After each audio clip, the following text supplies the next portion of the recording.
I can look at the tape and say, well, gosh, let's just do this. That's what they did. But, Mississippi State is, they've gotten their program the last couple of years in the top 25 in the nation. So I'm certain that they are expected to do that against a lot of opponents this year. So I don't know that it's would be wise for us to make any assumption off of that game that we can do certain things just because they did it. So we're being very guarded and careful to let's formulate our game plan based on what we think our strengths are and what we can do.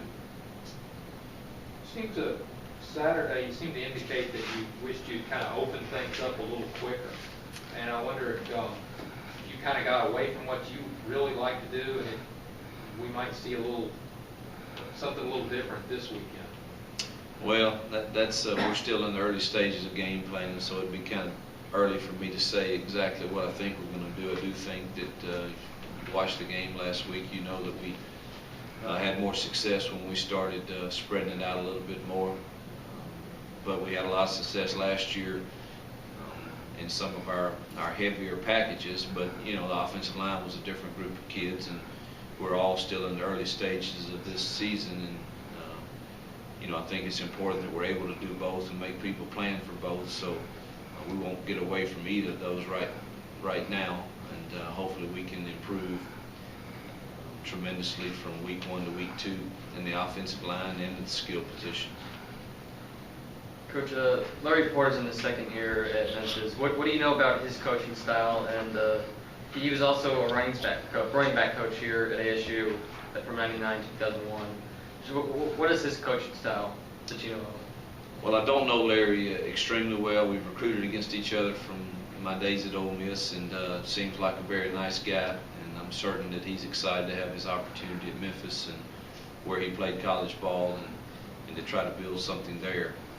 His coaching style, I think, is probably comes from Les Miles. He was with him for years at Oklahoma State and at LSU. And last year, I know that their offensive football team was kind of patterned after that philosophy. Now this year, it seems to be different.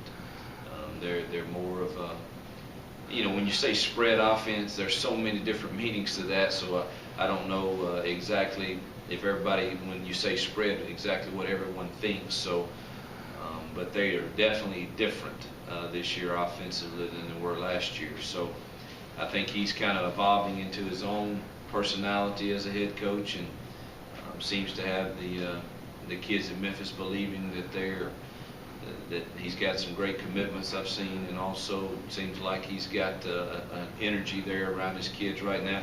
From everything you read from them, that they believe they're taking steps in the right direction, and I'm sure they're disappointed in the outcome of their first game just as we are, and are anxious to get back on the field.